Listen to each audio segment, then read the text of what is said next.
Hello అందరికి. మా colleague physics sir చాలా మంచి మనిషి. ఇక వాళ్ళ అబ్బాయి బర్త్డే స్పెషల్ అన్నమాట. మేడం చేత ఫుడ్ ప్రిపేర్ చేయించి పార్సిల్ చేసి మా కోసం అయితే తెచ్చారు. నాకు నాన్ వెజ్ అంటే చాలా ఇష్టం. ఎప్పుడు తిన్నా అన్ని కామన్ గా అనిపిస్తాయి. బట్ ఇది మాత్రం టోటలీ డిఫరెంట్ అన్నమాట. వితౌట్ మసాలా వేడి వేడిగా హాట్ బాక్స్ లో బగారా రైస్.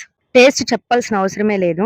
వితౌట్ మసాలా అంటే ఎలా ఉంటుంది? బాస్మతి రైస్ కన్నా కూడా జీడిపప్పు ఎక్కువ కనిపిస్తున్నాయి నాకు. Bagara rice, chicken fry, chicken gravy curry, raita, ఎన్ని వంటకాలు చేసి పంపించారో. జీడిపప్పు కూడా ఎంత టేస్ట్ గా ఉన్నాయో. అందరినీ అర్థం చేసుకునే నేను, అందరితో త్వరగా కలిసిపోయే నేను. స్టాఫ్ లో సార్స్ అయినా మేడమ్స్ అయినా త్వరగా కలిసిపోతా నేను. చికెన్ గ్రేవీ కర్రీ అస్సలకి పీసెస్ అయితే చాలా మెత్తగా ఉన్నాయి. క్వాంటిటీ కూడా బగారా రైస్, చికెన్ కర్రీ కానీ చికెన్ ఫ్రై కానీ చాలా క్వాంటిటీ ఇచ్చారు మేడం. చికెన్ ఫ్రై నేనైతే ఇంట్లో బాగా చేస్తాను. చికెన్ ఫ్రై నేనే అనుకుంటే నాకన్నా చాలా బాగా చేశారు మేడం. చిన్న చిన్న పీసెస్ అన్నమాట, తినడానికి ఈజీగా ఉండేలా చేశారు ఫ్రై. వితౌట్ మసాలా చికెన్ లో కానీ బగారా రైస్ లో కానీ చికెన్ కర్రీలో కానీ మసాలానే వేయలేదంట మేడం.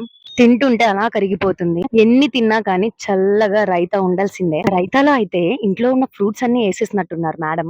బాబు బర్త్డే కాబట్టి చాక్లెట్స్ కూడా వేసిచ్చారు. బాబుకి నా తరపున అలాగే మన యూట్యూబ్ ఫ్యామిలీ తరపున wishing a very very happy returns of the day. God bless you నాన్న. నువ్వు ఇలాంటి పుట్టినరోజులు మరెన్నో జరుపుకోవాలని కోరుకుంటున్నా. Thank you so much madam, మా కోసం ఇవన్నీ పంపినందుకు. చాలా కష్టపడ్డారు. And thank you Sudhakar sir.